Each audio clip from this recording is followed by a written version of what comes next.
Sword in the Stone, Arthur's Magical Kingdom. So last week I reviewed Sword in the Stone. This week I'm reviewing the sequel comic book, which I was excited about because Sword in the Stone is a bad Disney movie.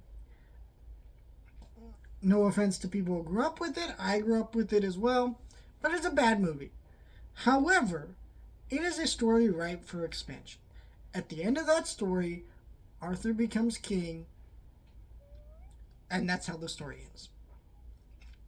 So now you get to this story. Arthur is king, and I wanted to see what that looked like. Would there be more battles? And unfortunately, this book functions, this literally is the exact same as the movie, where it is Merlin fucking around and with this kid, and they are turning into animals, and they're teaching weird lessons that don't really make sense, and then it ends in a wizard battle. That is the story of this book. It is very boring, and the art is nice in some places, clunky in some others. I don't really like how these comic panels look. I don't think they work very well. It feels like almost like some kind of weird web comic, except this is a real book published by Disney Comics. Actually published by a Disney publisher, and not a weird fan web comic.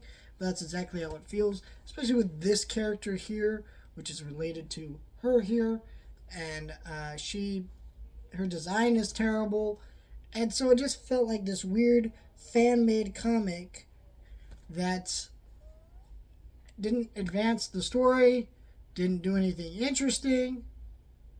And so, yeah, I'm going to be real with you. After I shoot this review, I am returning this to Amazon and getting my money back.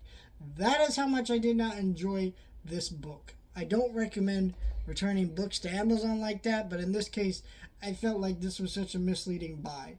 Because this is not a sequel to Sword in the Stone. It is just a repeat of Sword in the Stone. It is a remake in an odd form, and I just did not care for this book whatsoever.